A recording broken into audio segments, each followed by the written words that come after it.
Assalamualaikum warahmatullahi wabarakatuh. Alhamdulillah alladzi akrama man syaa min ibadihi bil mahabbati fi ma bainahum fa asbahu bi ni'matihi ikhwana. Wassalatullahi wassalamuhu ala habibina sayyidina Muhammad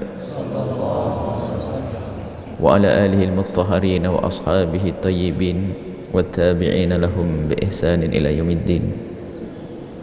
Allahumma ya rabbana akrimna bil mahabbati fi ma bainana waj'alna ya rabbana minal mutahabbina fik wa minal mutazawirina fik wa minal mutajalisina fik wa minal mutabadhilina fik innaka anta ala kulli syai'in qadir. Allahumma ya rabbana hsyurna yawmal qiyamati ma'a zumrati habibika sayyidina Muhammad wa tahta liwa'ihi. Allahumma ya rabbana arzuqna taubata qabla al-maut wa syahadata 'inda al-maut wal jannata ba'da al-maut. Amma ba'du. Yang sangat kami cintai, yang kami muliakan, hamba-hamba yang dijamin oleh Allah pada pagi hari ini, seperti yang disabdakan oleh Sayyiduna Muhammad sallallahu alaihi wasallam, man shallal fajr fi jama'atin fahuwa fi dhimmatillah. Barang siapa yang bisa melakukan sholat subuh berjamaah, maka dia di dalam jaminan dan perlindungan serta tanggungan Allah subhanahu wa ta'ala. Maka anda semua adalah hamba yang dipilih oleh Allah untuk mendapatkan jaminan perlindungan dari Allah subhanahu wa ta'ala melalui lidah Nabi sallallahu alaihi wasallam. Siapapun anda, dan juga yang bisa menghadiri majelis atau sholat subuh berjamaah ini, dijauhkan oleh Allah dari kemunafikan. Suatu ketika Nabi bertanya tentang orang-orang yang ada di sekitar Nabi. Di waktu sholat subuh Nabi bertanya, di mana si fulan, di mana dia? Tidak ada ya Rasulullah. Kemudian esok harinya bertanya lagi, di mana fulan? Tidak ada ya Rasulullah. Lalu Nabi bertanya lagi, di mana fulan? Tidak ada ya Rasulullah. Kemudian Nabi mengatakan, inna hataini salataini, sungguh dua salat itu, athqalus salati alal munafiqin, paling beratnya salat bagi orang munafik. Dua salat itu apa? Salat isya dan salat subuh. Artinya anda telah dipilih oleh Allah di sini karena Allah ingin membersihkan anda semua dari kemunafikan. Bisa menghadiri majelis seperti ini, salat subuh berjamaah di masjid, kenikmatan yang luar biasa. Dan tadi kami sebutkan jaminan dari Allah ini adalah jaminan keimanan yang paling istimewa. Maka barang siapa yang salat subuh berjamaah tidak akan, insya Allah tidak akan mati su'ul khotimah. Jaminan keimanan dari Allah subhanahu wa ta'ala.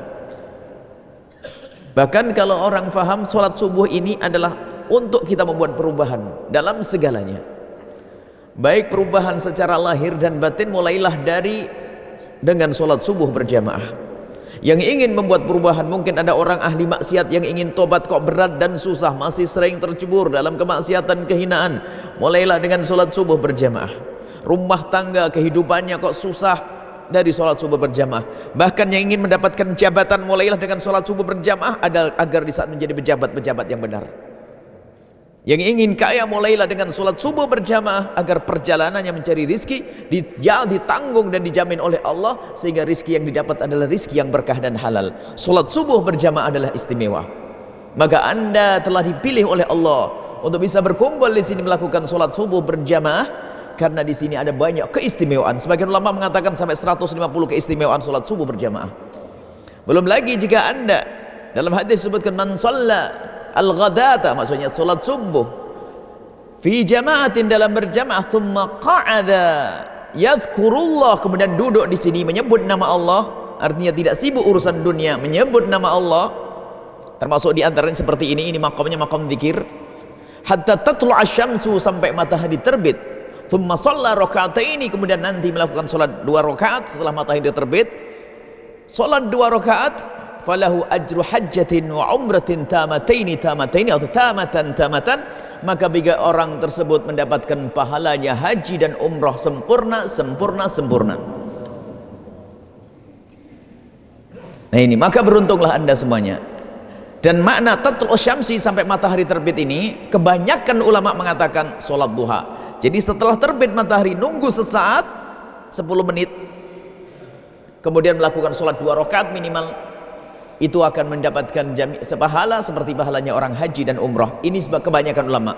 Sebagian ulama, dan ini boleh diambil, melakukan sholat isyraq di saat terbit matahari, melakukan sholat 2 rakaat, tidak harus nunggu 10 menit atau 15 menit. Ada 2 pendapat, tinggal anda pilih.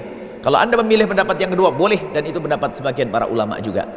Artinya Anda saat ini berada di satu keistimewaan, kemuliaan yang kami cintai juga, kami muliakan para alim ulama yang ada di sini, dan juga pejabat pemerintah. Kami dengar dari Pak Wakil Bupati juga bisa datang, dan semoga pejabat-pejabat percontohan yang bisa menghadiri tempat mulia semacam ini, dan Allah Subhanahu wa taala yang akan menjaga beliau-beliau yang bisa hadir di tempat yang seperti ini, tempat mulia, majlis subuh, salat subuh berjamaah, lalu menghadiri majlisnya sekalian.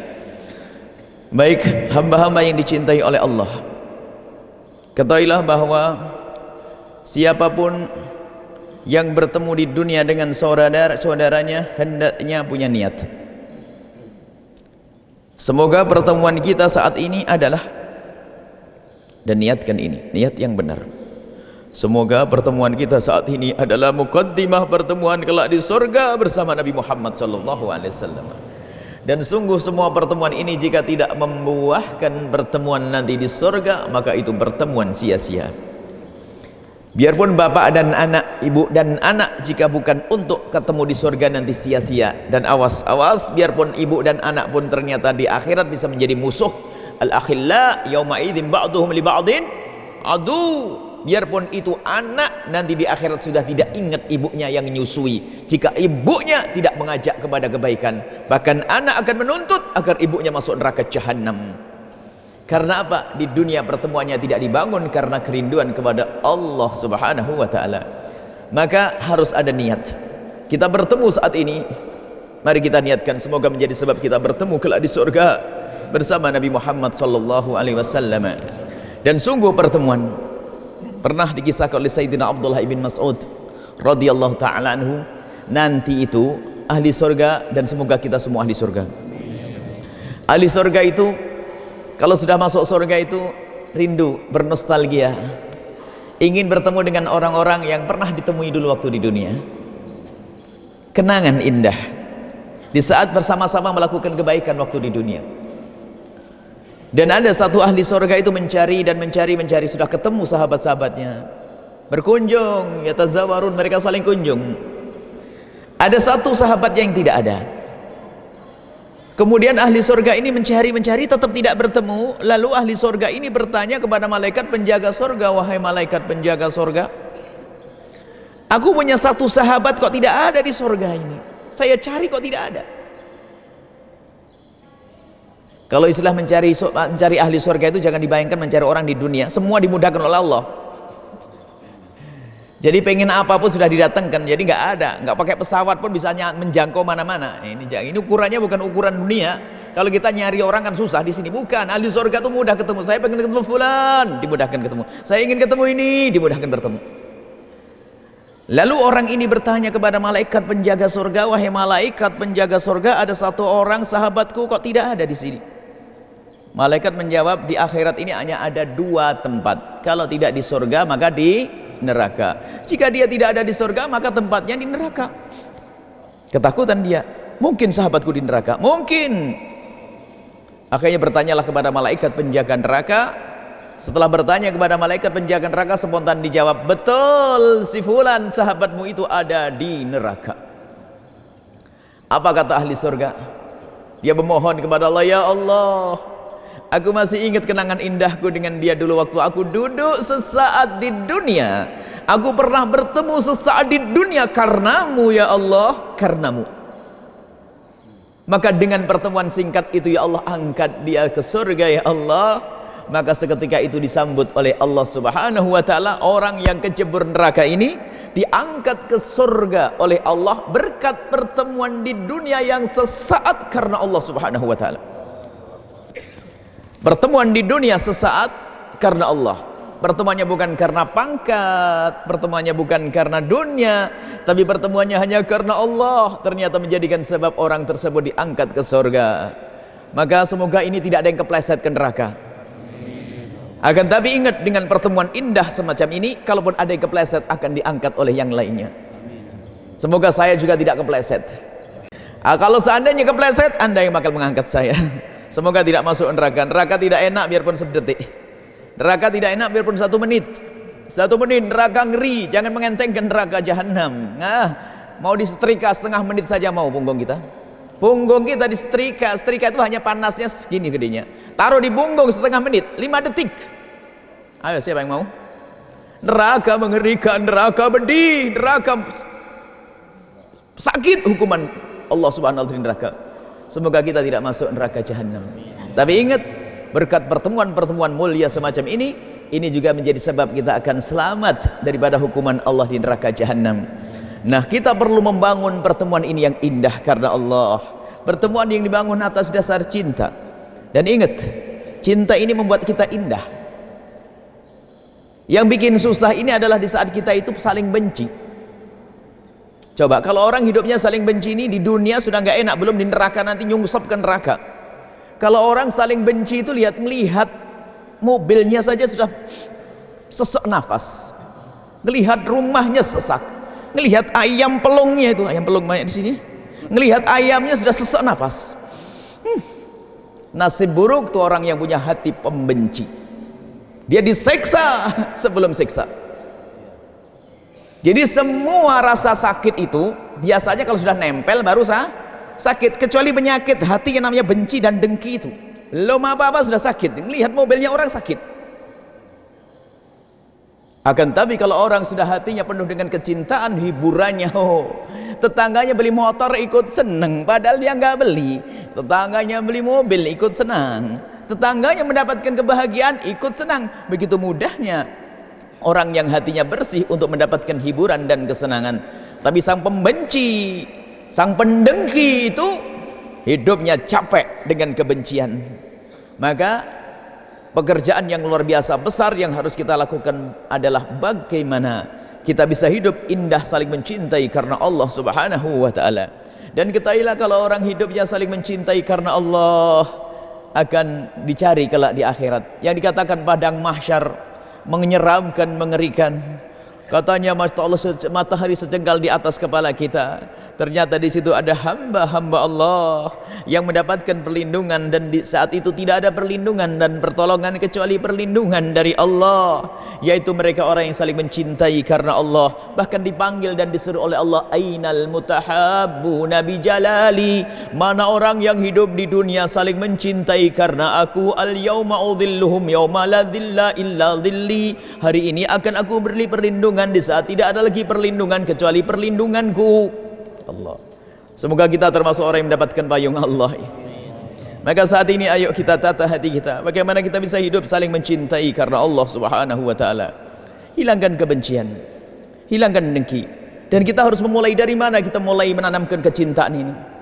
Untuk menanamkan kecintaan mulailah dari kerinduan kita untuk mengirim kebaikan kepada saudara kita dan menjauhi segala malapetaka dari saudara kita. Ini menyuburkan makna kecintaan. Berupayalah kita setiap saat untuk mengirim kebaikan untuk saudara kita. Dan mengirim kebaikan untuk saudara kita yang paling mudah adalah, kalau yang mudah saja belum bisa, yang lebih susah bakal susah. Yang mudah mengirim kebaikan untuk saudara kita dan lakukan ini, nggak pakai modal ternyata.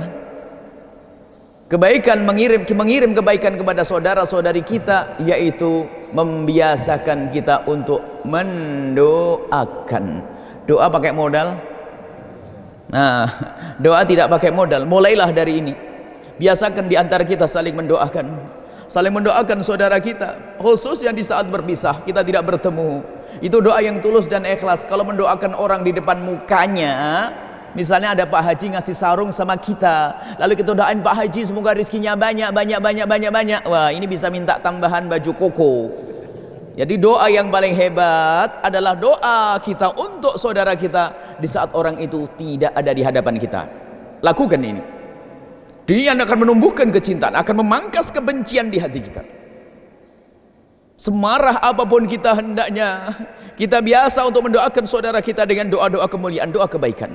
Dan jangan sekali-kali Anda mendoakan doa kejelekan untuk saudara kita itu. Karena apa? Ingat, itu adalah umat Nabi Muhammad SAW, dan Nabi tidak rela kalau dia sengsara. Nabi tidak rela jika ada orang masuk neraka. Maka kita pun harus mencintai orang ini. Mau tidak mau harus kita paksakan, dimulai dengan cara mendoakan. Dan lakukan ini semuanya. Mungkin orang berkata mudah mendoakan. Jangan berkata mudah. Ini pekerjaan yang paling berat. Nggak pakai modal, ternyata jadi berat. Dan mendoakan khususnya, ini khususnya lagi, karena kita belajar membersihkan hati. Bukan belajar melakukan kebaikan saja, belajar membersihkan hati. Kalau sudah hati bersih, kebaikan semua akan mudah dilakukan. Khususnya kita mendoakan orang-orang yang bermasalah dengan kita. Orang yang pinjam duit nggak balik-balik. Kita doain, ya Allah semoga rezekinya banyak. Pinjam duit nggak balik-balik, kalau ditemui malah cemberut lagi, melengos lagi. Waduh, beli mobil, beli motor, nggak bayar utang, gimana? Marah atau tidak? Dicari susah, kita akan marah. Tambahin doa. Mungkin ada orang memfitnah Anda, menggunjing Anda, menyakiti Anda, mengambil harta Anda. Bahkan kalau ada orang mencuri barang Anda, kalau Anda menduga itu orang yang beriman, apa salahnya sih mendoakan? Seperti lidahnya para orang-orang soleh, barangnya dicuri, doanya begini, ya Allah jadikan itu curian terakhir baginya ya Allah, dan ampuni dia. Menata hati ini, mendoakan orang-orang yang bermasalah dengan kita. Dan pastikan Anda bisa. Pastikan Anda bisa. Jangan tertipu dengan sujud kita, ternyata di dalam hati kita penuh dengan kebencian dan kedengkian. Alangkah banyaknya orang yang memperbanyak sujud dan sujud dan sujud, akan tapi dengan orang lain ada kebencian. Maka caranya adalah ini, mendoakan khususnya orang bermasalah dengan kita. Dan jangan biasakan menyimpan dendam kepada siapapun, semarah apapun kita, hendaknya kita tumpangi dengan doa-doa kemuliaan dan doa kebaikan. Semarah apapun kita, sekurang ajar apapun dia, awas nanti malam ya, nanti malam awas. Ngapain nanti malam? Awas pokoknya nanti malam. Sholat 2 rakaat, ya Allah semoga rezekinya banyak ya Allah, suaminya tambah soleh ya Allah, anaknya baik-baik ya Allah, ampuni dosanya ya Allah. Istimewa ini. Jangan menjadi pendendam, naudzubillah. Nggak ada gunanya, akan rugi orang mendendam. Ada orang sifatnya mendendam. Kalau sudah marah sama seseorang, awas ya, aku tuntut nanti di akhirat. Akhirat, tuntut di akhirat. Tahu akhirat? Padang mahsyar. Ketahuilah di padang mahsyar itu mengerikan, lihat. Yang dikatakan matahari sejengkal di atas kepala kita. Ada orang berjalan dengan keringatnya, ada berenang di darah yang busuk. Ada orang yang berjalan dengan kepala, macam-macam keadaan di padang mahsyar. Dan orang munafik dan orang kafir menemui keadaan padang mahsyar, mereka takut dan takut sampai mereka pada berkata, ya Allah, tersiksa kami di padang mahsyar, keluarkan kami dari padang mahsyar biarpun harus masuk ke neraka. Gak ngerti kalau neraka lebih pedih lagi. Itu orang kafir dan orang munafik. Padang mahsyar mengerikan, puluhan ribu tahun di padang mahsyar. Akan tetapi lihat, hai hamba Allah, di situ ada beberapa kelompok manusia. Di antaranya adalah orang yang hidupnya di dunia tidak menyimpan dendam dan dengki kepada seseorang, Ternyata saat itu lihat, dipanggil oleh Allah, ainal mutahabu nabi jalali, mana orang yang hidupnya di dunia dulu nggak punya dendam, saling mencintai, sini dikumpulkan. Setelah dikumpulkan dibawa oleh Rasulullah. Yang padang mahsyar dikatakan puluhan ribu tahun ini, ternyata bagi orang yang hidupnya indah di dunia dengan cinta, maka padang mahsyar ini akan dilewati seperti yang disabdakan Nabi, ma bainadh dhuhri wal asri, seperti antara zuhur dengan asar, yang katanya puluhan ribu tahun tidak akan ditemui lagi.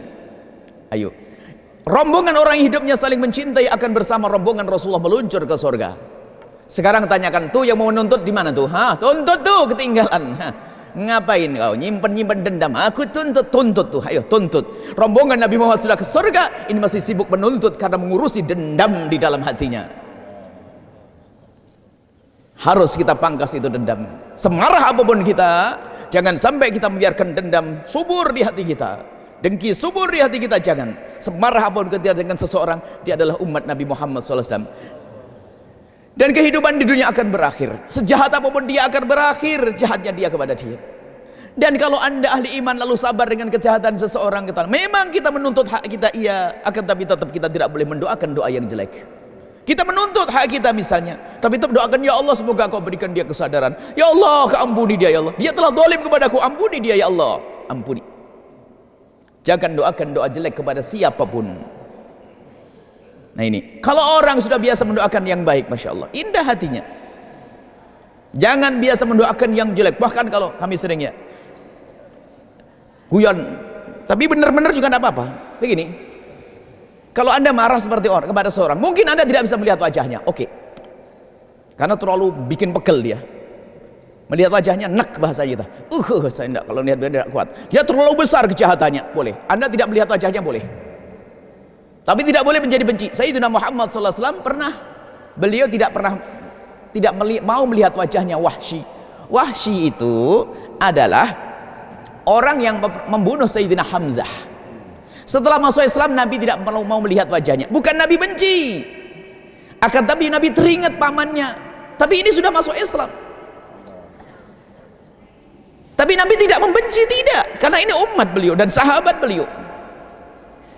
Ternyata Nabi tidak memandang Wahsy, menjadikan Wahsy bersemangat untuk dipandang Nabi. Sampai berjanji, seperti aku pernah membunuh paling bagusnya manusia, maka aku berjanji akan membunuh paling jeleknya manusia. Sehingga apa?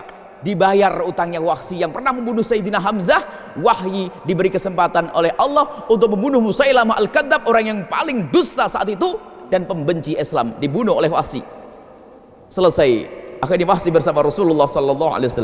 Ini satu contoh, Nabi tidak melihat wajahnya, tapi tidak boleh kebenci, tidak boleh benci. Kita mungkin marah kepada seseorang, saya tidak kuat kalau lihat dia, duitku diambil berjuta-juta ini, enggak. Tapi pun demikian anda tidak boleh mendoakan doa-doa yang jelek, doa yang baik.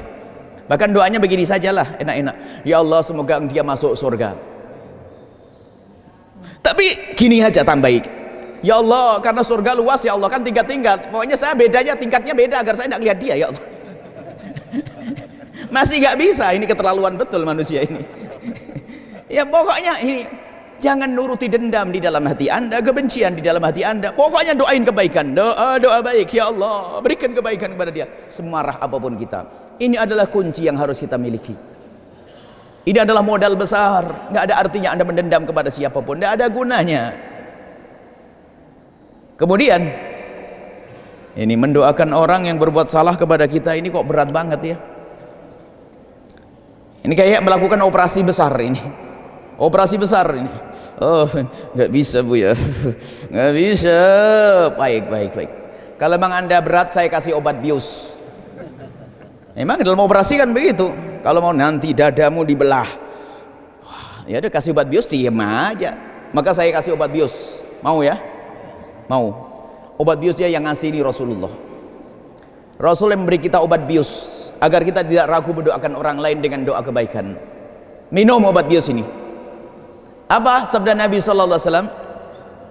Nabi menyebutkan bahwasanya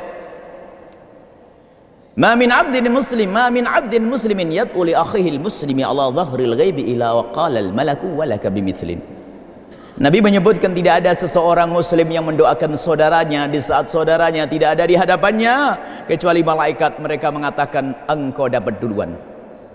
Obat bius di sini adalah, ya wahai para ada satu doa yang sangat mujarrab dikabul oleh Allah. Tidak usah nunggu umrah. Sebagian orang kalau mau berdoa, nanti saya mau umrah, mau doa di sana, kelamaan ya kalau punya duit.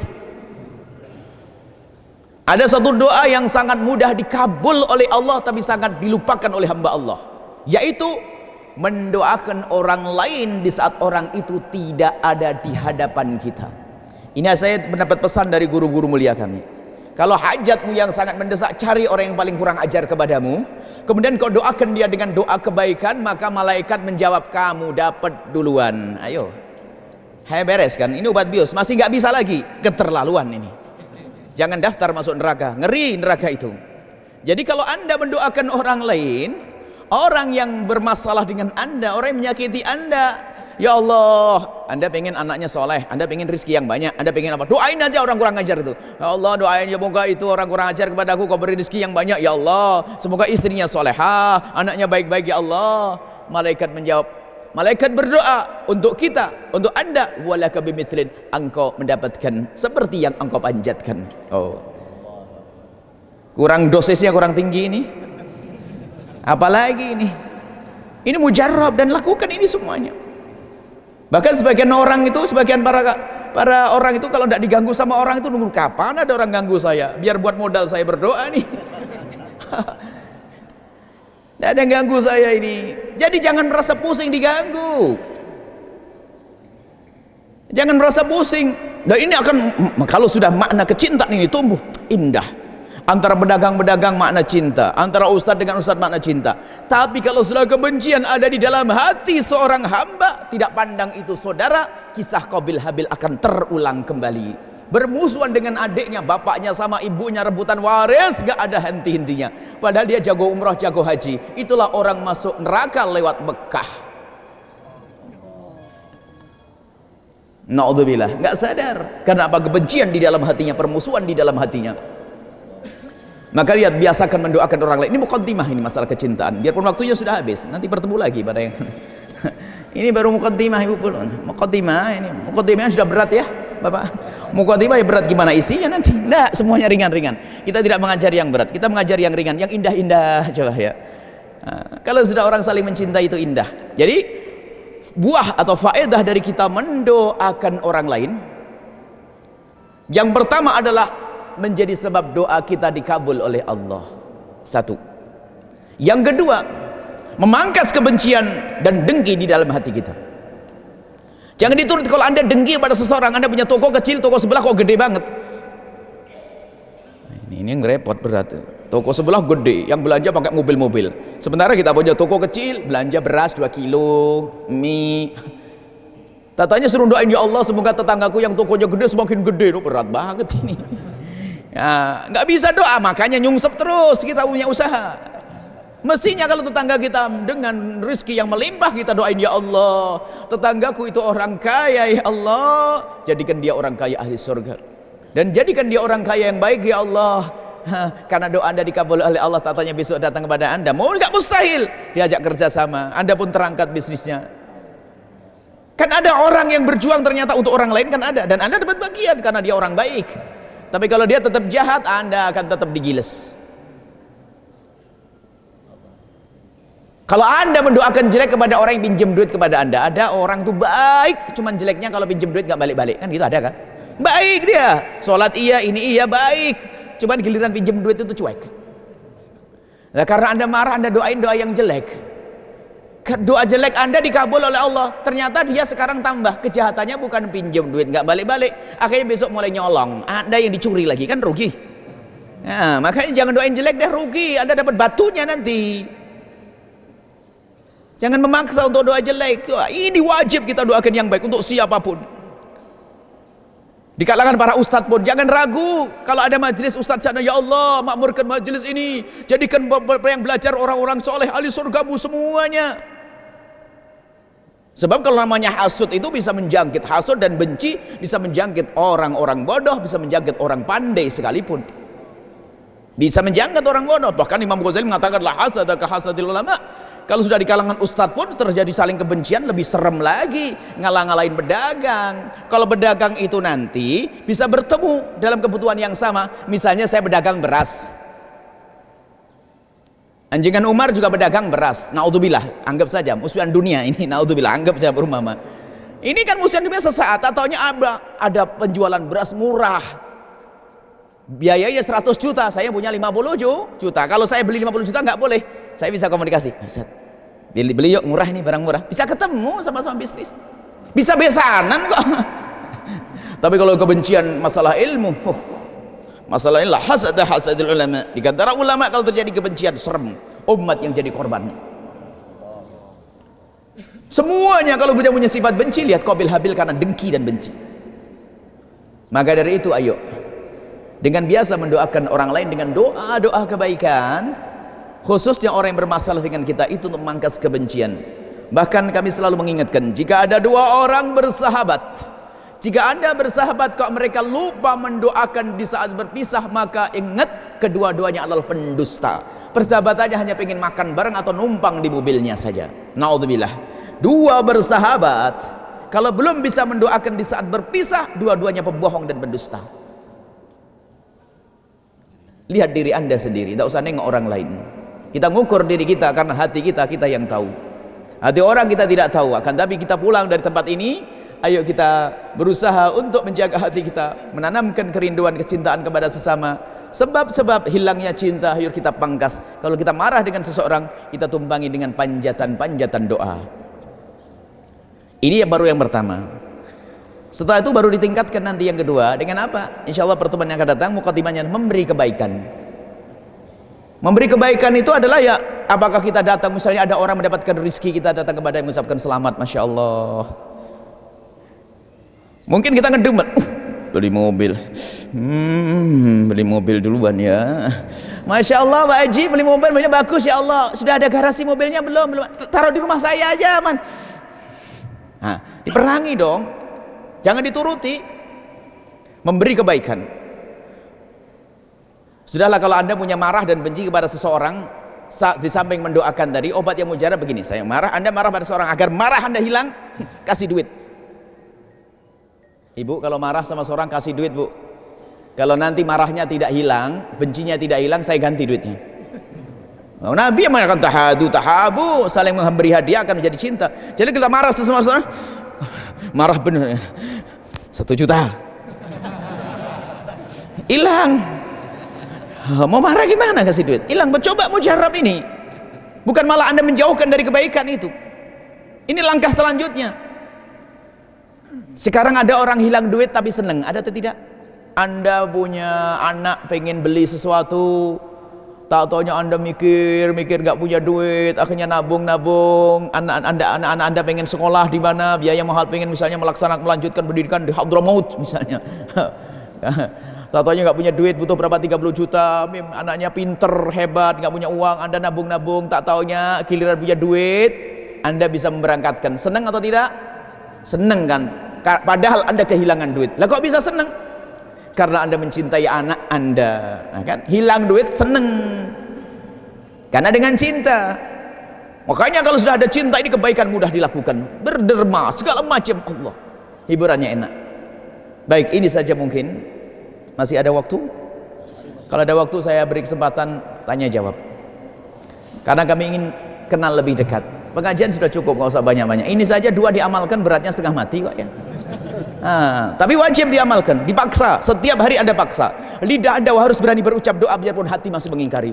Ya Allah, semoga rezekinya banyaknya ya Allah. Harus paksain, karena demi menjaga hati Anda. Adapun tadi yang disampaikan oleh Anjingan Umar tentang program kami sampaikan, kami tidak mengundang kepada aghnia saja, sebab pejuang tidak dari aghnia saja, dari orang yang tulus ingin berjuang bersama kami karena Allah. Jadi kita di mana-mana berada, kami ingin membuat satu jaringan. Di situ macam-macam, kita di tempat-tempat lain, mulai dari kalangan asatid, para ulama, sehingga nanti kita ingin berbuat perkumpulan.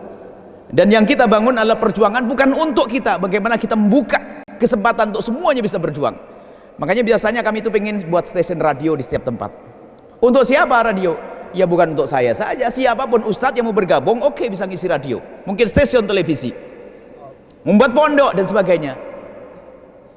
Yang penting marak hidup, saya ingin menggerakkan seperti itu. Habis itu saya tinggal tidak kesini lagi juga nggak apa-apa, kan begitu. Yang penting sudah jadi program, ada pesantren, ada televisi, ada radio, ada program dakwah marak. Setelah itu kita bisa pindah ke tempat lain, nggak usah datang lagi kan boleh. Nah, kan? Jadi kita pengennya adalah program ini berjalan. Dan siapa yang berjuang di sini tidak harus orang kaya, orang yang punya niat, orang punya doa di tengah malam, orang yang hatinya bersih tadi. Termasuk di dalamnya adalah pejabat juga boleh, orang kaya juga boleh. Cuman ingat siapapun mungkin, nah, pejabat boleh masuk di sini untuk berjuang. Hanya mungkin ada rambu-rambu di sini.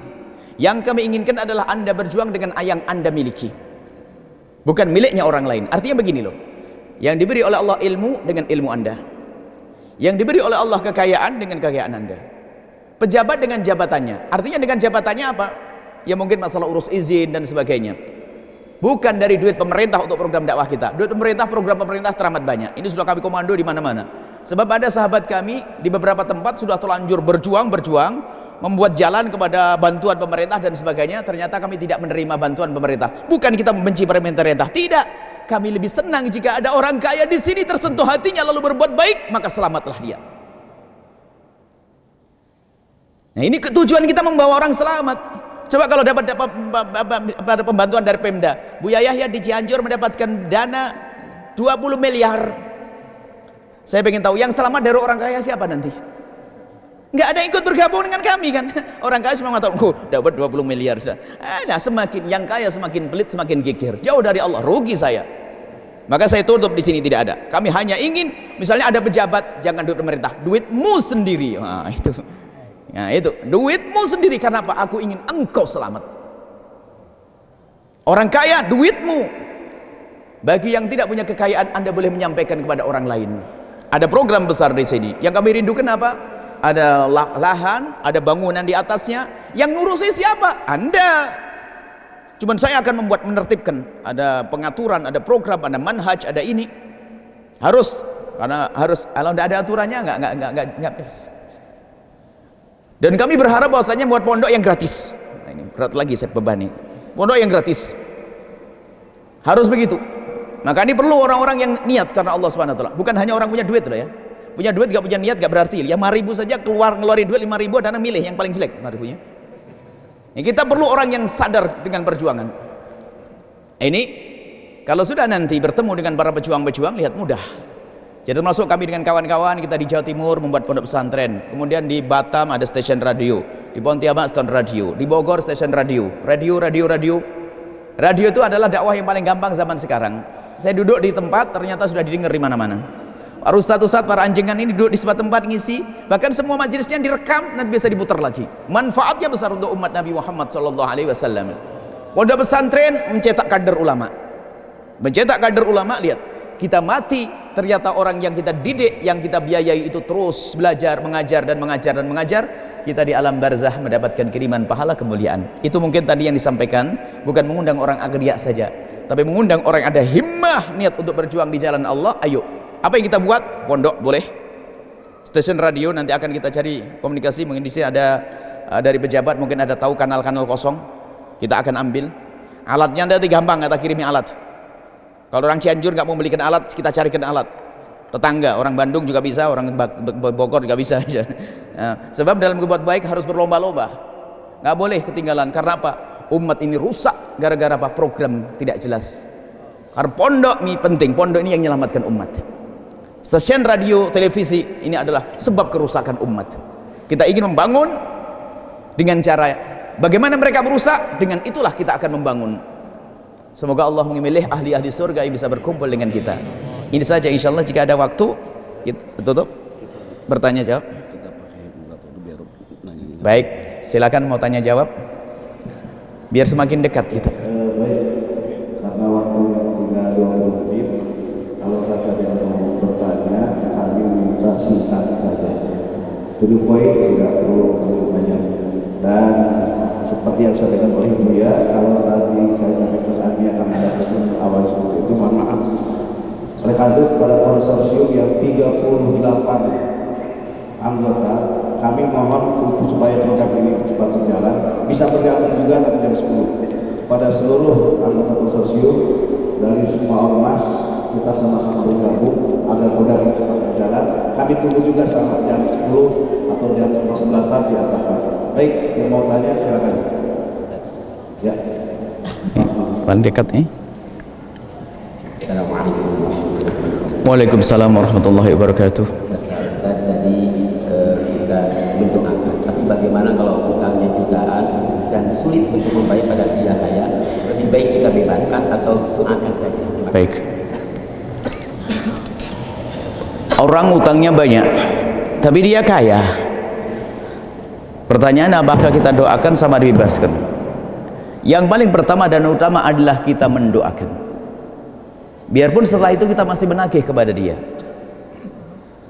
Kalau Anda membebaskan, kemuliaan di atas kemuliaan, tapi tidak semua orang mampu dengan itu semuanya.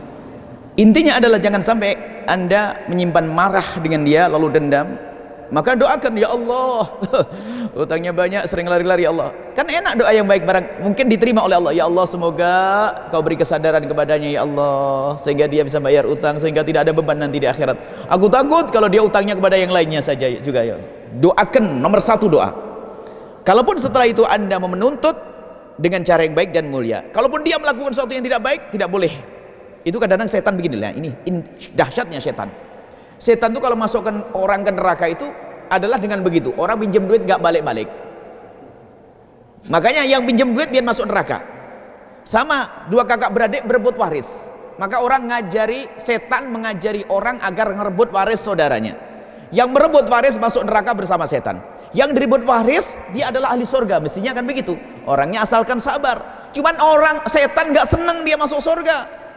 Sama setan dibisikin, tuh lihat abang lu ngambil duit, tuh lihat mobilnya bagus, umroh, mulai sesak hatinya. Akhirnya mulai ngomong gunjing dengan istrinya, tuh biarpun dia haji umroh, itu kan duit kita yang pakai yang lagi. Mulai menggunjing, anaknya pun ditanamkan, itu rumah bagus tuh milik pamanmu, itu adalah duit kita sebetulnya. Akhirnya apa? Anak, istri, dan dia sendiri punya kebencian. Akhirnya setelah itu, benci ini menghantarkan ke neraka. Setan tepuk tangan. Yang satu masuk neraka karena mengambil hak saudaranya. Yang kedua masuk neraka karena ada kebencian dan dendam. Nah, intinya memerangi dendam tadi. Kalau ternyata setelah itu membebaskan, kemuliaan yang luar biasa. Sambil berkata, aku ingin petik nanti di akhirat. Ini orang paham akhirat. Nah, luar biasa. Dan Allah bakal ganti, jangan khawatir. Banyak contoh yang demikian itu. Ya bebaskan supaya dia tidak ada beban. Aku tidak ingin dia masuk neraka. Oh, ini istimewa wali berjalan di atas bumi itu. Kekasih Allah berjalan di ahli surga, berjalan di atas bumi. Kalau punya hati lapang, duitnya diambil masih aku relakan. Nah, ini biar itu kadang terjadi pada orang yang sangat awam sekalipun. Hatinya laka, nggak tegaan, kasihan dan sebagainya. Apalagi ingat di akhirat nanti hukuman besar. Aku nggak tega dia masuk neraka. Sudah aku relakan saja. Ini adalah martabat tinggi. Cuman yang paling pertama dan utama adalah baik di saat kita merelakan atau menuntut, kita harus bisa mendoakan doa yang baik agar tidak tumbuh kebencian dan dengki di dalam hati kita. Wallahu a'lam bishawab. Ya, selanjutnya ibu-ibu. Yang saja. Mohon maaf kepada ibu-ibu. Ini banyak SMS ke saya. Kata suara Buya nggak jelas. Oh sayang, ini yang kurang. Nanti insya Allah saran Buya kepada kami malam kalau bisa Masjid Agung nanti masang mic-nya kecil-kecil. Kita menemukan beberapa masjid besar. Ada 12 SMS. Mohon maaf, emang beginilah. Saya juga bingung, beginilah Masjid Agung. Sudah, mohon maaf kepada Masjid Agung, mohon maaf. Tidak ada kebencian demi Allah. Emang beginilah Masjid Agung. Mohon maaf, enggak. Asal aja, atau ke depan. Atau keras-keras yang keras aja. Waalaikumsalam warahmatullahi wabarakatuh. Apa yang disampaikan oleh Buya terkait dengan banyak hal yang tadi disampaikan, apakah hal tersebut bisa dilakukan bagi orang-orang yang tidak bersih hati? Jadi artinya apakah hal itu harus kita membersihkan hati dulu? Yang kedua, kalau orang melakukan mendoakan seperti itu mungkin kita bisa berusaha untuk mendoakan dan lain macam sebagainya. Tetapi kalau terkait dengan sebuah kritikan untuk diri kita, misalnya saya dikritik secara pribadi tentang banyak hal dari diri saya, apakah kita juga mungkin melakukan itu? Karena biasanya kritikan itu menyinggung diri dan mampu meluapkan emosi. Baik. Sehingga muncullah sejumlah permasalahan di antara orang-orang yang dikritik itu. Baik, Masya Allah. Baik. Ibu yang di belakang, kalau tidak jelas, kalau jelas angkat tangan. Sekarang saya jauhkan mic ya. Jelas? Lebih jelas? Angkat tangan kalau jelas. Jelas? Enggak jelas. Ibu harus pengajian khusus nanti dengan saya. Ini memang saya paling bermanu adalah ibu insya Allah nanti akan diputar ulang videonya. Kalau gitu akan diputar ulang videonya, nanti ibu bisa minjem, kumpul lagi majelis ibu-ibu, bapak-bapak, diputar lagi nanti videonya, karena harus besar, harus mendengar, karena sayang. Makanya saya itu kalau menghadiri majelis itu nomor satu adalah karena saya bukan Syekh Abdul Qadir Jailani, nggak pakai sound pun orang belakang denger. Nah, saya bukan Syekh Abdul Qadir Jailani, jadi saya nomor satukan sound.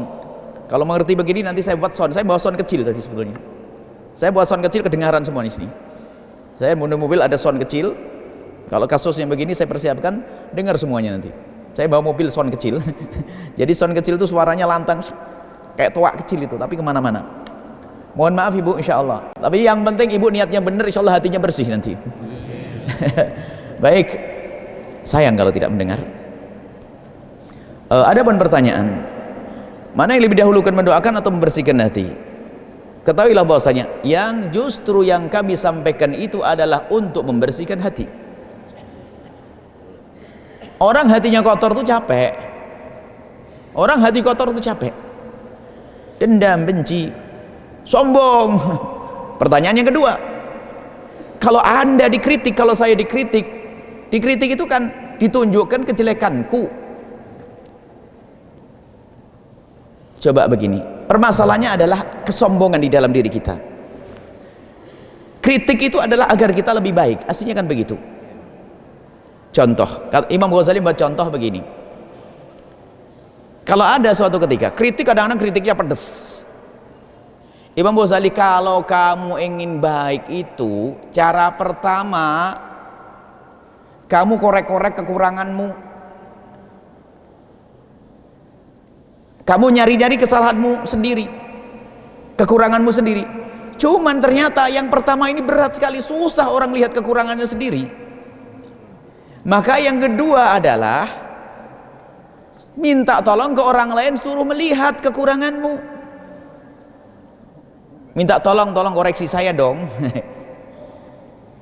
Kalau pengen lebih jitu lagi, denger apa kata musuhmu. Musuh itu kerjaannya nyari-nyari kesalahan setiap malam, siang malam itu kan paling asik ini. Nah, kenapa kita pusing dikritikin? Kesalahan pribadi ini adalah aku, namanya sombong, ego. Dan kesombongan, keakuan, ego yang sifatnya maknawi atau hisi, yang terlihat dan tak terlihat itu sama sebetulnya. Kesalahan itu kalau miliknya orang lain kadang kita mudah melihatnya. Tapi kesalahan diri sendiri itu susah kita merasakan, melihatkan. Contoh saja, saya lagi duduk di meja, ibu-ibu nggak usah dengar, lihat saja sudah, insya Allah. Saya paling gemes kalau orang nggak dengar. Baik. Misalnya di meja saya lagi duduk di meja, Anda duduk di sebuah meja kantor kayak, tak taunya di meja itu ada ingus. Anda tahu ingus? Umbel, ada ingus.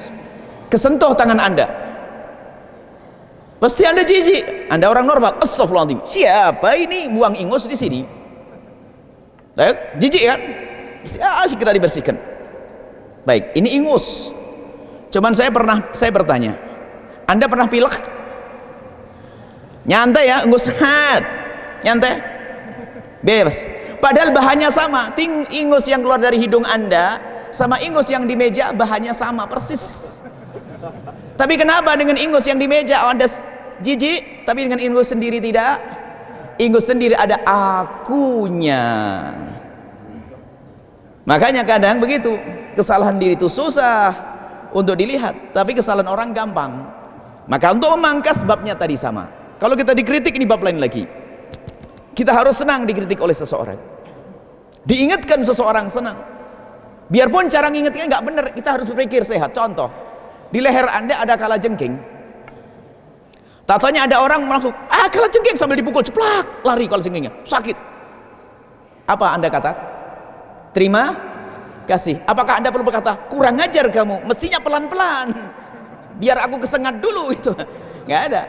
Ya, cuman kadang-kadang kita ini diatur hawa nafsu kita, diingatkan oleh seseorang, kita tidak bisa karena kesombongan di dalam diri kita. Maka kalau ada orang mengkritik kita seperti Sayyidina Umar bin Khattab, lakukan. Sayyidina Umar itu seorang khalifah, nggak main-main, bukan sekedar Pak Bupati atau wali kota, khalifah, imam besar. Suatu ketika dikritik oleh seseorang, ya khalifah, kenapa bajumu double begini-begini? Ada kritik masalah baju, sebagian berkritik masalah apa kebijakan. Suatu ketika Sayyidina Umar juga begini ngomong, kalau aku salah tolong ingatkan aku. Tiba-tiba di belakang ada orang ngomong, khalifah, aku akan ingatkan kau dengan pedangku ini. Apakah Sayyidina Umar marah dikritik begitu? Langsung tanya kepada keluarganya, wahai keluargaku. Waktu itu ada sahabat Nabi yang marah, ya khalifah, ini orang kurang ajar, bener, berani-berani sama khalifah. Apa Sayyidina Umar berkata, ketahuilah, diam kau semuanya, justru dia yang bakal menyelamatkan aku, karena dia yang telah menunjukkan kekuranganku. Lalu mengatakan, Allahumma marham man ahdali uyubi, Allah maghfir man ahdali uyubi. Ya Allah, ampuni orang yang telah memberikan petunjuk kepadaku akan kekuranganku. Malah didoakan orang yang kritiki. Setelah itu tanya kepada istrinya, wahai istriku, kamu punya apa? Nggak ada khalifah, hanya ada satu karung kecil gandum. Kata Sayyidina Umar, bagi dua, separuh buat kita, separuh buat orang yang kritik aku. Nah, kalau kita dikritik langsung keluarin duit, syukron, makasih. Nah, beres ya. Cuman sayang ibu di belakang tidak dengar. Nasib dah, insyaallah ibu nggak dengar apa. Insyaallah. Oke, masya Allah, cukup. Sepertinya itu cukup. Baik. Juga kita perlu doa beliau. Baik, masya Allah. Biar doanya agar lebih panjang dan lebih banyak yang dijawab.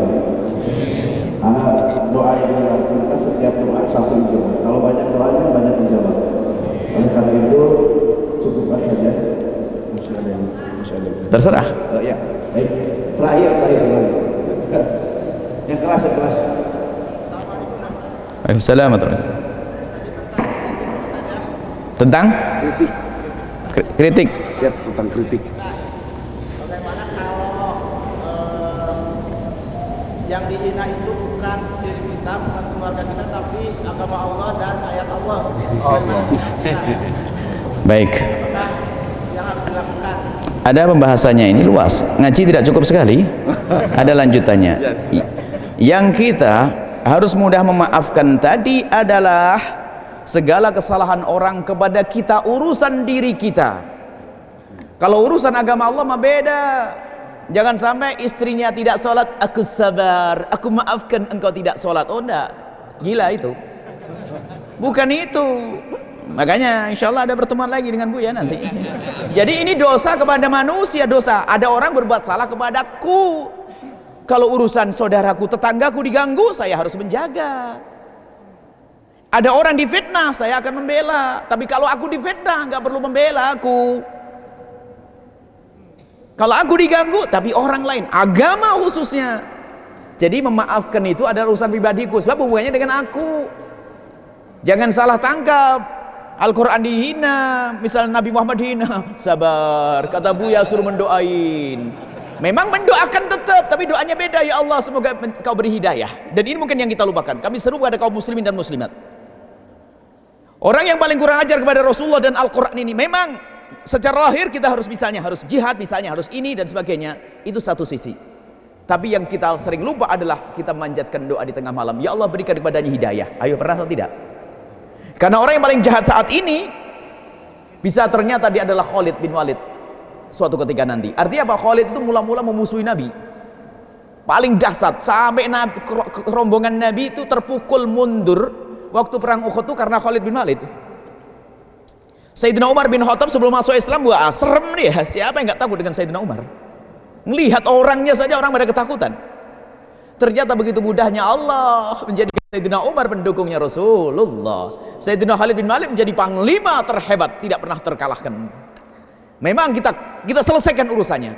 Secara hukum iya, tapi panjatan doa. Ya Allah, berikan hidayah dan petunjuk kepadanya. Tapi tetap dituntut, jangan bilang sabar, sabar, sabar, sabar. Nggak bisa begitu. Tapi doa tetap harus kita panjatkan. Cukup insya Allah ya. Bismillah. Ya, selesai kita tutup dengan doa. Bismillah. Mudah-mudahan menjadi keberkahan buat kita semua. Bismillahirrahmanirrahim. Mungkin ada yang ingin mengikuti pengajian-pengajian kami dengar masuk wilayah Cianjur juga pengajian kami yang bisa diikuti di MKTV sama di JTV ya? Hah? Saya tidak ngerti, PJTV ya? Sudah pokoknya itu. Saya nggak bisa PJTV. Saya tidak tahu seminggu, setiap hari kalau tidak salah PJTV. Setiap hari di PJTV, kalau di MKTV 3 hari dalam seminggu. Ini dan insya Allah nanti ada radio di Cianjur. Amin. Yang penting harus sambung terus insya Allah. Baik. Bismillahirrahmanirrahim. Alhamdulillahirabbil alamin. Allahumma shalli ala sayyidina Muhammad wa ala sayyidina Muhammad. Irhamna wa la tu'adzibna wansurna wa la takhdhulna wa afina wa la tumritna wa akrimna wa la tuhinna wa athirna wa la tusir alaina innaka ala kulli syai'in qadir. Allahumma ya Allah, muliakan kami dengan cinta ya Allah. Jadikan kami hamba-hambamu yang saling mencintai karenamu ya Allah. Ya Allah, jauhkan kami dari benci kepada sesama kami, jauhkan kami dari dengki kepada sesama kami. Maka kami mohon ya Allah, jika ada orang berbuat salah kepada kami, jika ada orang menyakiti kami, jika ada orang aniaya kepada kami, jika ada orang menfitnah kami mohon ya Allah, jangan kau hukum mereka ya Allah, jangan kau siksa mereka ya Allah, ampuni mereka ya Allah, dan berikan kepada mereka kesadaran. Kami tidak ingin ada benci dan dendam di hati kami ya Allah. Ya Allah, ya Allah, seperti Engkau pertemukan jasad kami saat ini, pertemukan hati kami dalam cinta karenamu ya Allah. Seperti Engkau mudahkan kami bertemu saat ini, pertemukan kami kelak kembali waktu di surga bersama kekasih-Mu Nabi Muhammad.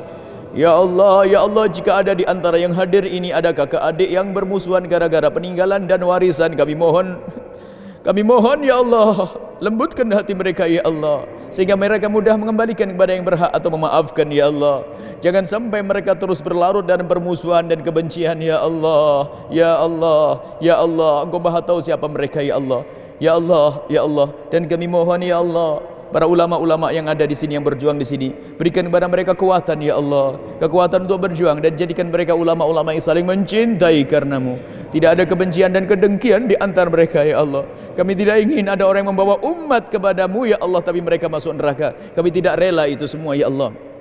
Dan kami mohon ya Allah, yang berjuang di masjid ini ya Allah, berikan ketulusan dan keikhlasan kepada mereka semua ya Allah. Dan kirimkan ke tempat ini orang tulus dan ikhlas yang bisa berjuang di tempat ini. Dan kami mohon kirimkan kepada kami orang-orang tulus dan ikhlas ahli surgamu yang bisa berjuang bersama kami ya Allah. Orang tulus dan orang ikhlas ahli surgamu ya Allah. Orang tulus dan orang ikhlas ahli surgamu, dan jadikan kami bersama mereka ya Allah. Dan kami mohon wujudkan keindahan dalam rumah tangga kami, suami istri yang saling mencintai karenamu, suami istri yang saling mencintai karenamu, suami istri yang saling mencintai karenamu ya Allah, dengan anak yang soleh solehah yang dibanggakan oleh kekasih-Mu Nabi Muhammad. Dan kami mohon ya Allah, jika ada di antara kami ya Allah yang mempunyai anak yang jauh dari kemuliaan dan kebenaran, kami mohon ya Allah, berkat kehadiran para orang tua ini, kembalikan anak mereka ke jalan yang Kau ridhai ya Allah, dan jadikan anak-anak kami anak-anak ahli surga ya Allah. Yang belum menikah, jaga kehormatan kemuliaan mereka ya Allah, mudahkan mereka untuk mendapatkan yang halal, pasangan orang mulia yang Kau muliakan, yang menjadi sebab mereka mulia di dunia dan di akhirat. Dan kami mohon ya Allah, Allah. Ya Allah, jauhkan kami dari sebab-sebab kehinaan, jauhkan kami dari mutus tali persaudaraan, jauhkan kami dari judi, jauhkan kami dari zina yang hina dan kau hinakan itu ya Allah. Sebab zina ada di mana-mana, pembangkit syahwat ada di mana-mana. Kami mohon ya Allah, jauhkan kami dari zina yang hina dan kau hinakan itu ya Allah. Jauhkan kami dari zina yang busuk, hina dan kau hinakan itu ya Allah. Dan kami mohon, jika ada di antara kami ada hamba-Mu yang pernah terpeleset dalam hina dan busuknya zina, kami mohon berikan kepada mereka kesadaran dan ampuni mereka dan tutup aib mereka di dunia, tutup aib mereka di dunia sehingga di dunia tetap mulia, dan tutup aib mereka di akhirat sehingga di akhirat tidak kau hukum lagi ya Allah. Sungguh kami tidak rela jika ada di antara mereka ini hamba-Mu yang masuk neraka gara-gara zina ya Allah. Jauhkan kami dari zina, bencikan kami kepada zina, dan kami mohon jauhkan kami dari makan riba, jauhkan kami dari segala yang haram. Kami mohon siapapun yang saat ini masih berada di kubang keharaman, rizkinya haram, wahai Zat yang maha mulia, ganti ya Allah dengan usaha yang halal, bersih, lebih berkah, lebih banyak ya Allah, yang halal ya Allah, yang menjadi sebab mereka mulia di dunia dan di akhirat ya Allah. Kami mohon ya Allah, ya Allah, jaga pemimpin-pemimpin kami ya Allah. Jika mereka orang baik, tambah kebaikannya. Jika mereka yang tidak baik, berikan kepada mereka kesadaran dengan kebaikan ya Allah. Dan kami mohon ya Allah, pemimpin-pemimpin kami, jika mereka tidak kenal kepada kekasih-Mu Nabi Muhammad, kami mohon jadikan mereka pemimpin-pemimpin yang kenal kepada kekasih-Mu Nabi Muhammad, lalu bisa berjuang untuk umat kekasih-Mu Nabi Muhammad. Dan kami mohon berikan kepada kami pemimpin-pemimpin yang soleh ya Allah. Jangan Kau berikan kepada kami pemimpin yang merusak negeri ini ya Allah. Ya Allah, kami ingin pemimpin-pemimpin yang soleh ya Allah. Dan kami mohon dekatkan kami dengan orang-orang soleh, orang-orang yang Kau cintai ya Allah. Orang soleh, orang yang Kau cintai ya Allah. Ya Allah, ya Allah, ya Allah. Kami mohon ampuni orang tua kami dan guru-guru kami. Berikan kasih sayang-Mu kepada mereka ya Allah. Dan kami mohon yang sempit rezeki lapangkan dengan rezeki yang halal penuh berkah, yang sakit sembuhkan, yang punya hutang mudahkan kami dalam membayar hutang-hutang kami semua. Dan kami mohon panjangkan umur kami dalam ketaatan serta sehat walafiat, dan berikan kepada kami semua ya Allah husnul khatimah, mati dalam keadaan iman. Kami ingin saat Kau cabut nyawa kami, saat itu kami sujud dalam solat kami. Kami ingin Kau cabut nyawa kami dalam saat kami menyampaikan kebenaran seperti ini. Kami ingin saat Kau cabut nyawa kami berada di majlis yang mulia ya Allah. Kami ingin mati husnul khatimah dalam keadaan iman. Dan kami mohon ya Allah, jadikan ucapan kami di akhir hayat kami kelak saat Engkau hendak mencabut nyawa kami. Kami ingin saat itu ya Allah, hati dan lidah kami mampu mengucapkan kalimat agung dan mulia, la ilaha illallah Muhammadur Rasulullah. La ilaha illallah Muhammadur Rasulullah. La ilaha illallah Muhammadur Rasulullah sallallahu alaihi wasallam. Rabbana atina fid dunya hasanah wa fil akhirati hasanah wa qina adzabannar. Wa sallallahu ala sayyidina Muhammadin wa ala alihi wa sahbihi wasallam. Walhamdulillahirabbil alamin. Al-Fatihah.